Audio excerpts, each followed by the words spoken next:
Ito naman good news ano, kung yung Caritas nagsara, ang PhilHealth naman nag-e-expand ng kanilang serbisyo. Kaya nako, kahit po marami tayong reklamo sa PhilHealth at mahal yung ating binabayaran, ipagpatuloy natin siyang suportahan dahil nakakairita, 'di ba?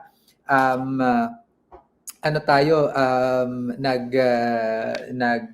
babayad tayo tapos yung gobyerno ay hindi naman ginagawa yung kanyang role sa budget, no? Yung PhilHealth, of course, marami pa rin tayong mga reklamo, pero at least nakikita natin may mga pagbabagong ginagawa. So, itong PhilHealth Gamot program natin na ito, no, from the government, ang gamot ay, anong ibig sabihin niya? Guaranteed and accessible medications for outpatient treatment, no?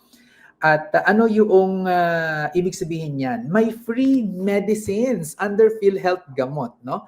At comprehensive ito for outpatient drug benefit package, no? Na nagko-cover siya ng 75 types of essential medicines to eligible members. So each beneficiary can receive up to 20,000 pesos, di ba? Worth of free outpatient medicines. Per year yan ha. Uy, hindi yan biro, 20,000 pesos na makikita mo.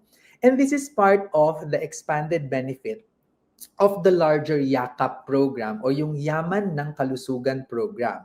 Ito yung upgraded version ng konsulta program ng PhilHealth. Alam nyo, on paper, napaka-encouraging ng ganitong mga balita na sana ay ma-implement ng maayos at marami talaga, no, milyong-milyong Pilipino ang makinabang. Okay? So, how to avail of PhilHealth Gamot? Number 1, mag-register tayo sa PhilHealth Yakap Clinic of your choice. So, you can sign up through the eGov PH app, no, sa PhilHealth or sa PhilHealth member portal. Any PhilHealth office nationwide at direct at your preferred Yakap clinic, no? To date, there are over 3,000 Yakap access points nationwide. Naku, alamin nga natin, no, kung sa mga areas natin, asan yung mga Yakap access points na yan para maparegister natin ang ating mga members. Step 2 is to visit your chosen Yakap clinic, no?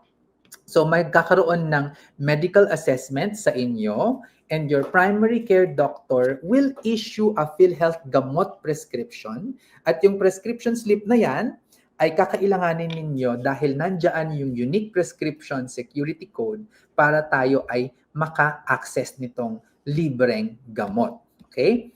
So claim your medicine, yan yung step 3. You can then proceed to your nearest gamot facility in your area and present the prescription slip to the pharmacist along with any government issued ID card, no?